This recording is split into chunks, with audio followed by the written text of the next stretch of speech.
वह साहब, सृंजय एक न्यायप्रिय राजा थे, लेकिन वे निसंतान थे। राजा सृंजय पुत्र प्राप्ति के लिए अनेक सत्कर्म करते रहे, किंतु उन्हें पुत्र न हुआ। एक बार उन्होंने देवर्षि नारद से इसका उपाय पूछा। तब वे बोले, राजन, मैं आपकी इच्छा अवश्य पूरी करूंगा। कृपया बताइए, आप कैसा पुत्र चाहते हैं?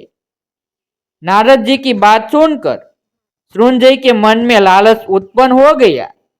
मनचाहा पुत्र पाने का अवसर देख वे बोले, देवर्षि, मैं ऐसा पुत्र चाहता हूँ जो वीर, विद्वान, सुंदर और गुणवान हो।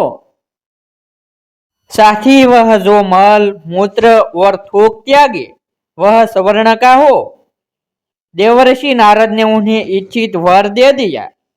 कुछ समय बाद उसकी रानी ने एक पुत्र को जन्म दिया।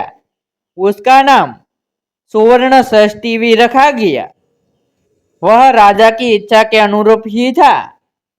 धीरे धीरे यह बात चारों ओर फैल गई कि राजकुमार के शरीर से स्वर्ण निकलता है।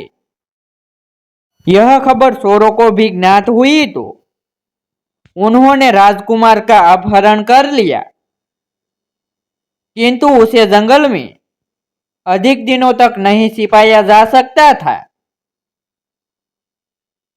इसीलिए चोरों ने यह सोचकर राजकुमारों को मार डाला कि इसके शरीर में जितना सोना है उसे एक ही बार में निकाल लेते हैं। परंतु उन्हें रक्तमांस के अतिरिक्त कुछ नहीं मिला। इस प्रकार लालच के कारण राजा सृंजय को अपने पुत्र से हाथ धोना पड़ा। कुछ शास्त्रों के अनुसार देवर्षि नारद ने राजकुमार को पुनर्जीवित कर दिया था।